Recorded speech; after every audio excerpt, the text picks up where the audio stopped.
네, 잠시 후에 청와대가 정세균 국무총리를 교체하고 네 곳이나 한 5곳 정도 부처의 장관을 바꾸는 인적 쇄신안을 발표할 예정입니다. 또한 동시에 청와대 참모진까지 교체될 것으로 예상되는 상황인데요. 순차 교체 방안이 아닌 일괄 교체 방안을 택한 배경은 무엇인지 이야기 나눠보도록 하겠습니다. 네, 유용하 한국외대 초빙 교수 나오셨습니다. 네, 어서 오십시오. 네, 안녕하십니까. 원래는 개각을 하고 청와대 참모진 교체하고 총리 지명하고 이런 순서가 일반적인 순서였던 것 같은데 이번에는 한 번에 일괄적으로 쇄신을 하는 느낌이에요. 이유가 있겠죠? 아무래도 보궐선거 영향이라고 봐야겠죠. 예. 그리고 중폭 정도의 개각이고 청와대 참모진도 그렇게 큰 범위는 아닌 것 같고요. 그러니까 일괄적으로 교체를 함으로 인해서 보궐선거에서의 이제 참패 이런 부분들을 좀 인사를 통해서 인물 교체를 통해서 상쇄시키고 그리고 쇄신시키고 국정운영 기조를 좀 안정적으로 가져가겠다. 뭐 그러한 생각이 아닐까 싶습니다. 그리고 또 이제 민주당 입장에서 봤을 때는 내년 대선도 겨냥해서 좀 쇄신하는 방향 이런 부분도 고민하지 않았을까 생각합니다. 예. 네, 어쨌든 청와대로서는 이제 4.7 재보궐선거 패배에 대한 어떤 국민의 요구에 응답을 하는 차원이라고 볼 수 있는데 이런 대대적인 인적 쇄신이 좀 효과가 있을 거라고 보십니까? 그러니까 누구로 교체하느냐가 중요한 것이죠. 예. 예를 들면 그 안에서 그냥 교체한다 그러면 국민의 어떤 그런 지난 보궐선거에서의 참패에 대한 국민의 요구 이런 부분에 부응하지 않는 것이고요. 그러나 새로운 인물이라든가 아니면 그동안에 예상되지 못했던 인물 아니면 또 권력 핵심에 있던 사람이 아니라 좀 탕평적인 뭐 문재인 정권 내에서의 좀 비주류라든가 예. 이런 인사들로 포진시킨다 그러면 국민들이 봤을 때 좀 뭔가 좀 바뀌는구나 우리들의 요구를 좀 수용하는구나 이렇게 생각할 것이고요. 만약에 그렇게 않게 되면은 국민들이 심판했는데 뭐 별거 없네 이런 식으로 될 수가 있겠죠. 예. 그러면 지금 국무총리 같은 경우를 예를 들면 김부겸 전 장관이 유력하다 이렇게 네. 나오고 있잖아요. 아직 뭐 최종은 어떻게 될지 모르겠습니다만 일단 김부겸 전 장관이 지명이 되면 어떤 메시지를 전달하는 걸까요? 김부겸 전 장관의 총리설은 뭐 최근에 나온 얘기는 아니고요. 네. 제가 알기로는 2월부터 꾸준하게 나왔습니다. 네. 본인도 뭐 하여튼 언론에 따르면은 본인이 뭐 얘기했다. 근데 본인이 얘기 안 했다. 그러다 김부겸 전 장관은 아니다. 다른 사람이 된다. 이게 굉장히 그 언론상에서는 여러 가지 논란이 있었던 예. 거죠. 그래서 하마평도 상당했고요. 그런 이유는 이제 정권이 이제 후반기에 가는데 관리형으로 갈 것이냐 아니면 좀 더 다른 인물을 쓸 것이냐. 왜냐하면 김부겸 전 장관은 고향이 TK이고요. 예. 실제로 속칭 지금 당권파도 아니지 않습니까? 그래서 중요한 사실은 지난번 당대표 선거에 도전했는데 이 범친문 세력이 김부겸 장관을 민 것이 아니라 이낙연 전 대표를 밀었단 말이죠. 그러니까 뭔가 이 정권 내의 핵심 세력들이 김부겸 장관에 대해서 확실하게 추진한다, 민다 이렇게 볼 수 없는 정치적 인물입니다. 네네. 그러나 반면에 국민 여론이라든가 아니면 야권이라든가 이런 쪽에서는 TK이고 뭔가 좀 화합형이고 또 예. 진영을 좀 떠나는 것 같고 뭐 이러한 여러 가지의 긍정적이고 적극 효과가 있다. 그래서 김부겸 전 장관이 자천타천 얘기가 많았던 걸로 알고 있습니다. 그런데 예. 만약에 이번에 뭐 뚜껑을 좀 있으면 열어보겠지만은 김부겸 전 장관이 국무총리로 지명된다 그러면은 실제로 보궐선거의 영향으로 뭔가 좀 청와대와 문재인 정부가 뭔가 바꾸려고 하는 노력들, 당의 어떤 당심보다도 민심을 좀 쫓아가려는 노력들, 그리고 국민들의 의견을 수용하려고 하는 노력들 이런 부분들을 분명하게 보여주는 것이 아닐까 그런 생각이 듭니다. 예. 그 아직 뭐 물론 발표는 안 됐지만 막판까지 뭐 여성 총리나 네. 아니면 경제 전문가도 인사권자가 많이 검토를 한 걸로 알려지고 있거든요. 이 부분도 역시 고려할 부분이 있을 것 같아요. 그러니까 여성 총리는 이제 유은혜 부총리, 그리고 현재 교육부총리고요. 그 다음에 경제 전문가는 계속 언론에서 나왔던 분이 이제 김영주 전 산자부 장관. 예. 이분은 이제 기재부 재경부 출신이죠. 그래서 경제팀으로 지금 이제 뭐 경제수석이라든가 홍남기 부총리라든가 이러한 과거의 기재부 출신들이 중심이 돼서 경제를 끌어가니까 총리를 기재부 출신이어서 한 팀으로 묶어서 가자 뭐 이런 아니었을 것 같고요. 예. 유은혜 부총리는 문재인 대통령이 계속 얘기했던 여성을 내각의 30% 정도 포진시키겠다.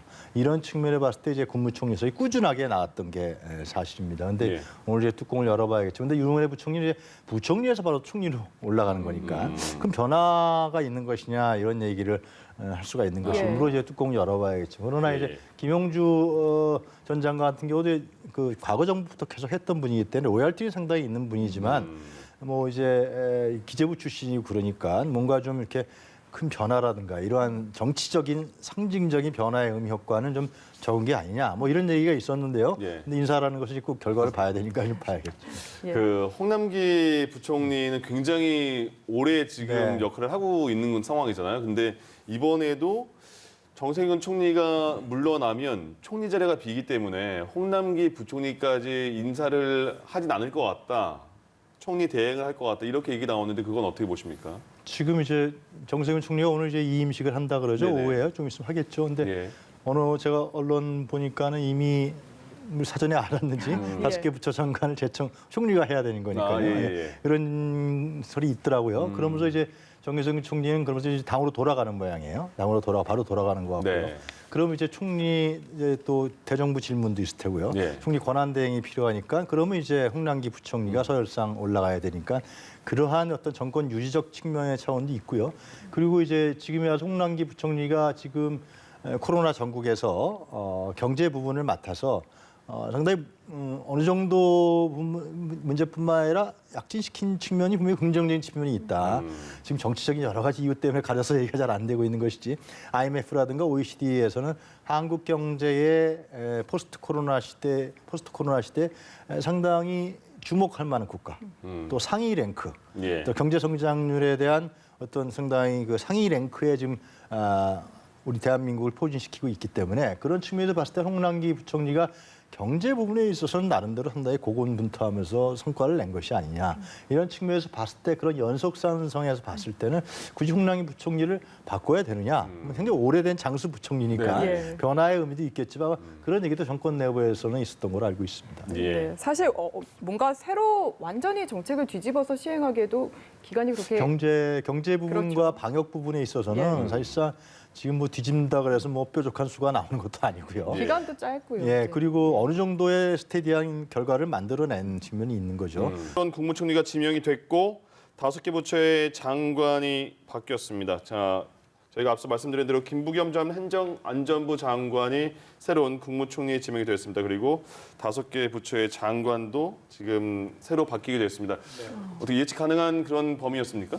김부겸 전 장관이 총리 좀 지명됐다는 사실은 상당히 예측됐던 부분이죠. 그리고 어제부터인가 이제 직접적으로 그저께부터인가 김부겸 전 장관의 총리설이 아주 유력하게 그전에는 여러 사람이 하하표 오르다가 네. 그리고 정세균 총리도 김부겸 전 장관이 총리하는 게 좋다라고 청와대에 전달했다 그런 얘기도 나오고요. 전임 예. 총리가 한 것도 영향을 발휘했겠죠. 네. 그런 측면을 봤을 때는 지금 유영민 실장도 얘기했지만 통합형 화합형이다. 그것은 지난 서울과 부산 보궐선거에서 나타난 보수층들의 현 정권에 대한 아주 심판이라 그럴까요? 보수층들이 현 정권에 대해서 아주 이반하는 거거든. 이 부분은 결국 이제 TK 출신 인물을 임명함으로써 좀 그런 부분들을 상쇄하려고 하는 노력인 것 같고요.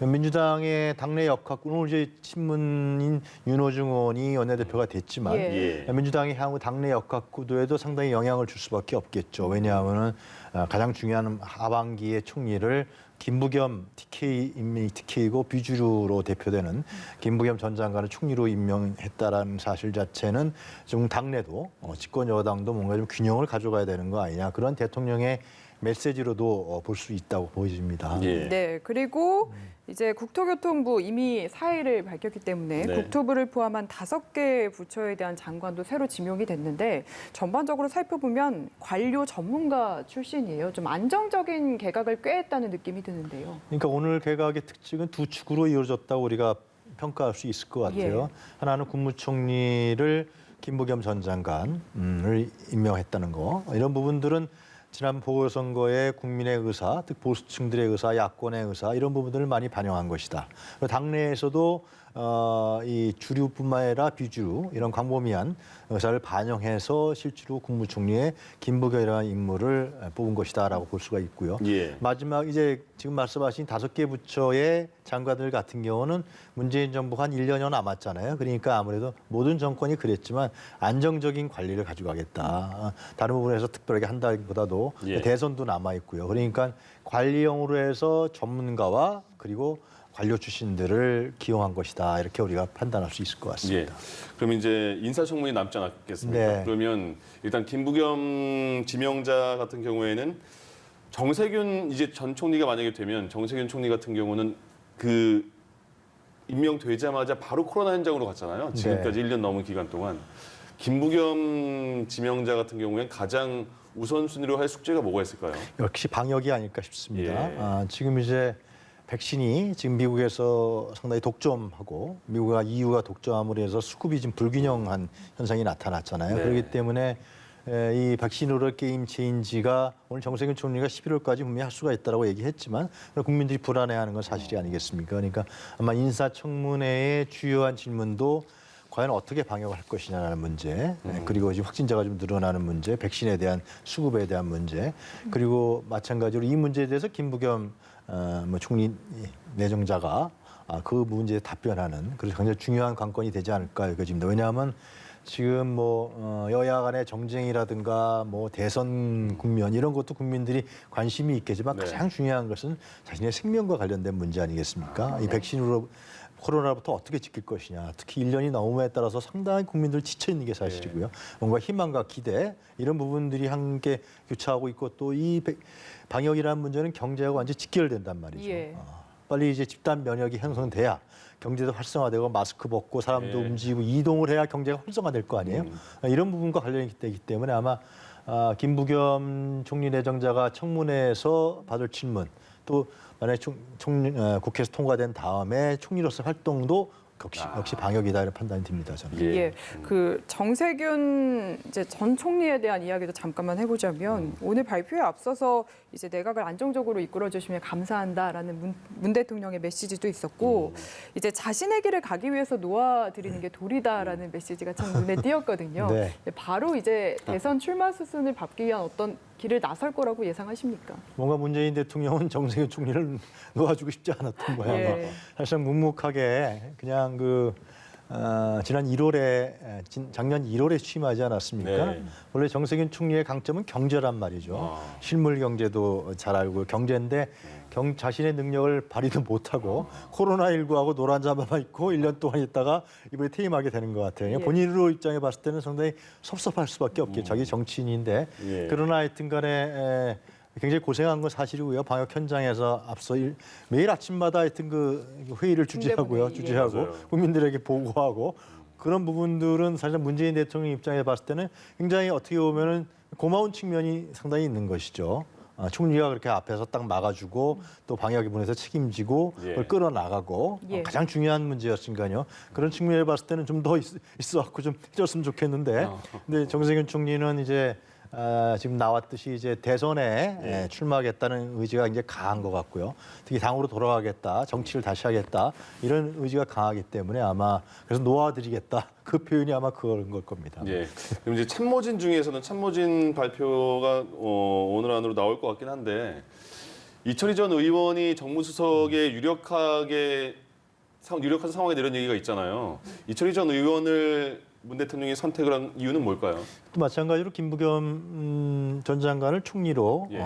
지명한 거나 마찬가지로 이제 뭐 청와대에서 발표가 있겠지만 이철희 전 의원을 정무수석으로 만약에 임명한다 그러면 예. 그것도 마찬가지로 선거에서의 패배에 대한 국민의 의사 그리고 야권의 의견 이런 부분들을 수용하는 거라고 볼 수가 있죠. 특히 정무수석이라는 자리가 예. 가장 청와대에선 정치와 직접적 관련이 있는 그 요지가 아니겠습니까? 그런 측면에서 봤을 때는 이철희 전 의원 같은 경우도 이제 물론 대중적으로 많이 알려진 인물이고요. 특히 네. 방송이나 이런 활동을 통해서 그리고 민주당에서 이제 비례대표로 4년 동안 활동하면서 나름대로 자기 목소리도 좀 냈고요.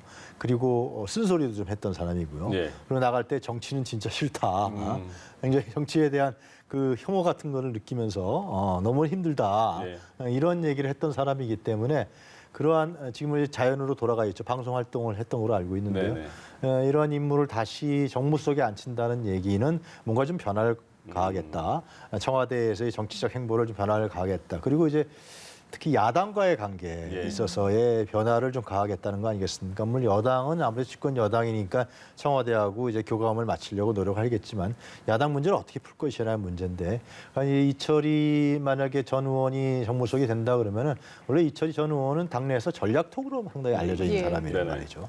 근데 이제 야당과의 정무수석이라는 것은 많이 만나고 말이죠. 의사도 전달하고 또 조정도 하고 또 야당의 의견을 그대로 또 대통령에게 보고도 하고요. 대통령이 그 의견을 또 받도록 해야 되는 것이고 또 국민의 의견도 이 집권 말이니까 더욱더 과감하게 보고를 해서 대통령이 그 부분에 대한 판단을 정확하게 할 수 있는 아주 중요한 역할이라고 할 수가 있겠죠. 예. 여권도 마찬가지로 청와대하고 상당히 교류가 있도록 직접적 교류가 있도록 해야 되는데 굉장히 중요한 임무 중에 하나라고 여겨집니다. 특히 전에도 중요했지만 지금은 더 중요해진 것이죠.